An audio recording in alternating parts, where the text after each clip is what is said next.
Que a graça, a paz, a misericórdia e o amor de Cristo estejam sobre todos. Eu estou aqui para trazer mais uma vez uma mensagem do Evangelho para a nossa reflexão, para o nosso crescimento, com o intuito de nos levar a conhecer a vontade de Jesus Cristo para nossas vidas. Então, você que é um cristão, que se considera um cristão, que deseja agradar a Deus, preste bem atenção nessa mensagem, porque hoje eu vou falar sobre questão de fidelidade, de vida cristã. Eu quero refletir sobre o seguinte: até que ponto você vai ou iria por amor a Cristo? Até que ponto vai a sua fidelidade? Você realmente ama Jesus até as últimas consequências, até a morte, se fosse possível? O teu amor realmente te levaria a ir por Cristo a qualquer lugar, a viver qualquer situação, a fazer qualquer coisa, ou não? Será que algo te faria desistir? Será que algo iria te abater de tal maneira que você ia negar o nome de Cristo? Eu queria que você refletisse sobre isso. E para basear o que eu vou falar, eu quero falar sobre Paulo. Na conversão de Saulo, que depois é chamado de Paulo, mas é o mesmo nome, sendo um hebraico e outro grego,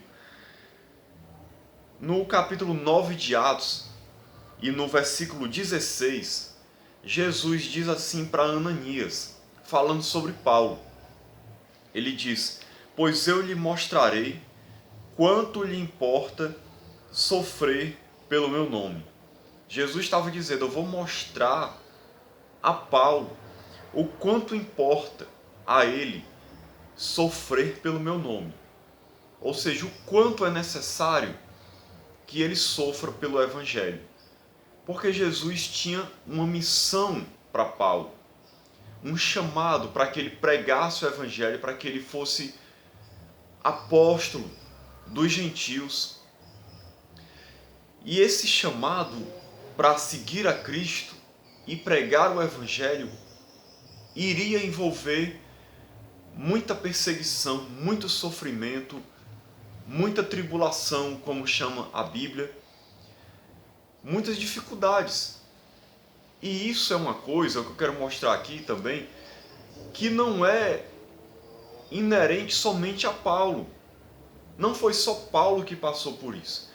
Na verdade, todo cristão verdadeiro, ele sofre perseguição em algum nível. Se você não sofre perseguição nenhuma, nenhum tipo de rejeição do mundo, pelo fato de você ser cristão, alguma coisa está errada. Porque Jesus disse que o mundo o odiava e também odiaria nós. Se o mundo nos amasse, seria um sinal de que nós somos do mundo. Mas como Jesus nos tirou do mundo, o mundo não nos ama. Foi isso que Jesus disse certa vez. Então, se o mundo não nos ama, como não amou a Cristo, o natural é que nós sejamos rejeitados e soframos algum tipo de perseguição por causa de Cristo, por causa do Evangelho, pelo fato de pregarmos a palavra de Deus. E era isso que acontecia com Paulo. Agora eu fico me perguntando, quem é que quer ter um chamado desse de Paulo? Muitas pessoas querem trabalhar para Jesus, mas desde que elas estejam em conforto, em tranquilidade, sem nenhum tipo de dificuldade.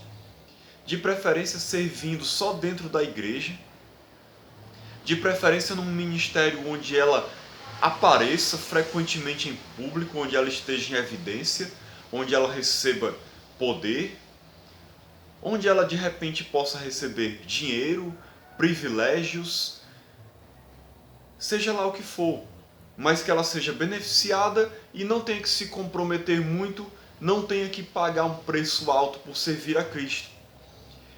Geralmente são esses tipos de chamado, de ministério que as pessoas querem ter. Agora eu fico me perguntando, quem está disposto a atender um chamado desse? De pregar o Evangelho, seja onde for, seja para quem for, onde você sabe que ao cumprir esse chamado, você vai sofrer perseguição, duras perseguições, humilhações, rejeição extrema. Quem aceitaria um chamado desse?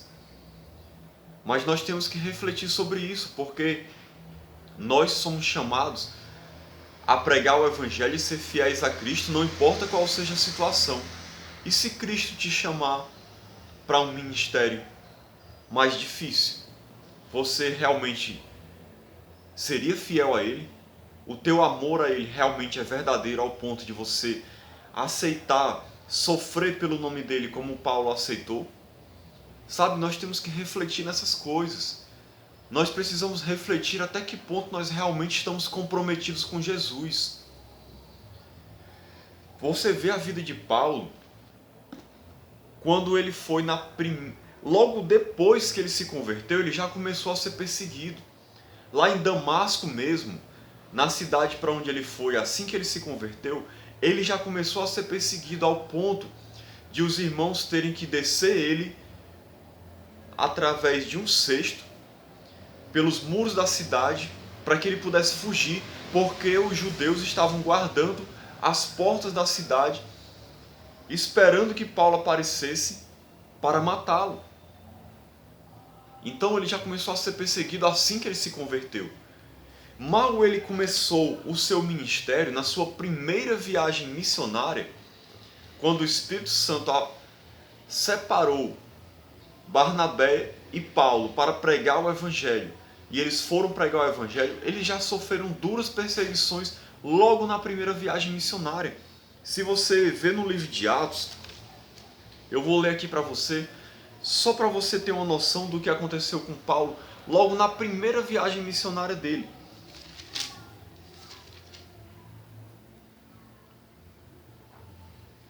No capítulo 13, quando Paulo estava em Antioquia da Pisídia, depois de ter pregado o Evangelho durante um tempo nessa cidade, uma das primeiras cidades para onde ele foi na sua primeira viagem missionária com Barnabé, o que foi que aconteceu?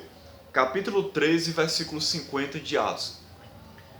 Mas os judeus instigaram as mulheres piedosas de alta posição e os principais da cidade e levantaram perseguição contra Paulo e Barnabé, expulsando-os do seu território. Estes, sacudindo contra aqueles o pó dos pés, partiram para Icônio. Os discípulos, porém, transbordavam de alegria do Espírito Santo.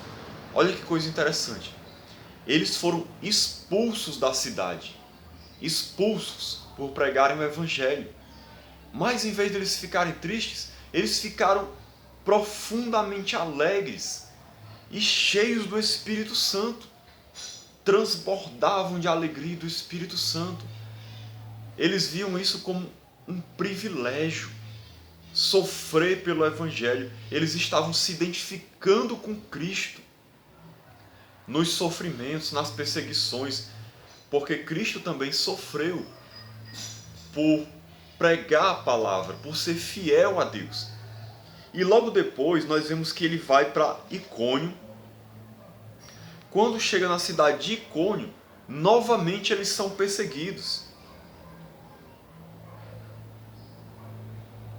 No versículo 4 do capítulo 14, diz assim: Mas dividiu-se o povo da cidade, uns eram pelos judeus, outros pelos apóstolos. E como surgisse um tumulto dos gentios e judeus associados com as suas autoridades, para os ultrajar e apedrejar. Era a intenção deles matar Paulo e Barnabé. Sabendo eles, fugiram para Listra e Derbe, cidades da Licaônia e circunvizinhança, onde anunciaram o Evangelho. Então eles já tinham fugido da Antioquia da Pisídia, foram para Icônio. Em Icônio saíram fugidos novamente porque queriam apedrejá-los. Isso foi na primeira viagem missionária de Paulo. Então eles foram para a cidade de Listra. Na cidade de Listra, eles novamente pregaram o Evangelho. E aí diz o seguinte no versículo 19: Sobrevieram, porém, judeus de Antioquia e Icônio, cidades onde eles haviam sido expulsos anteriormente, como eu li, e instigando as multidões e apedrejando a Paulo, arrastaram-no para fora da cidade, dando-o por morto.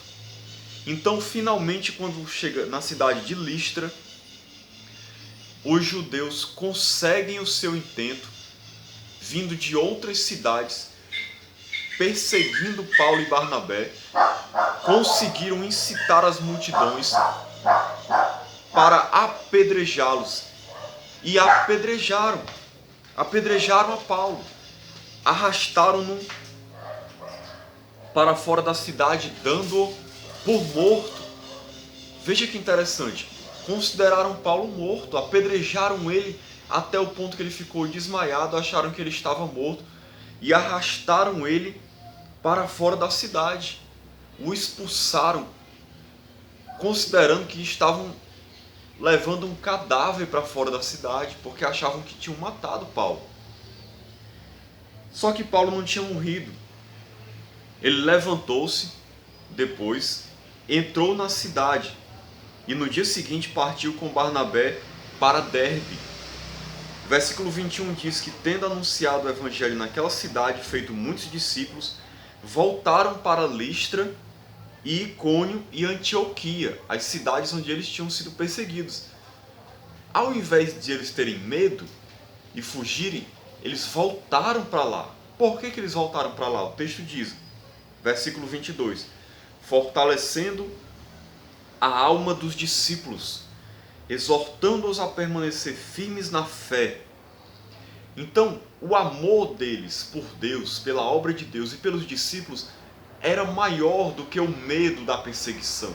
Eles voltaram às cidades onde eles tinham sido perseguidos com o intuito de fortalecer os discípulos, de firmá-los na fé, ajudá-los a exortando-os a permanecer firmes na fé.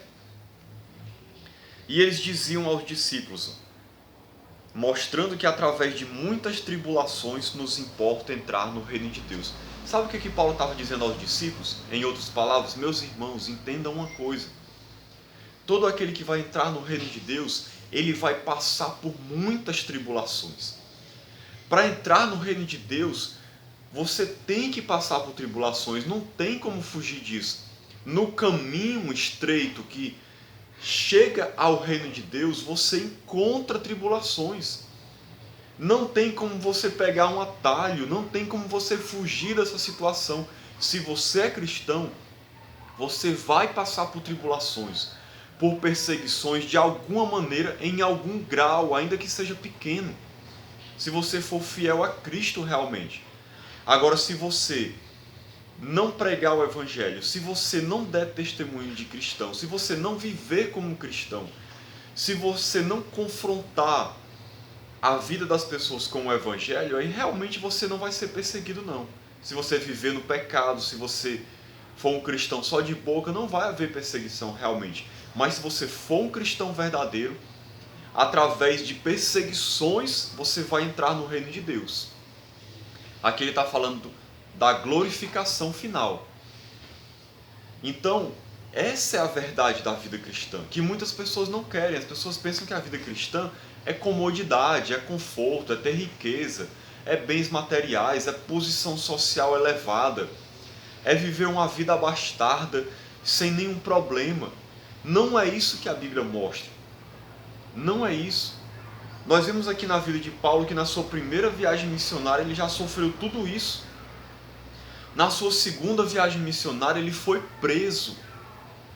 Depois do final da sua terceira viagem missionária, ele foi preso novamente e foi levado a Roma, ficou em prisão domiciliar por um tempo.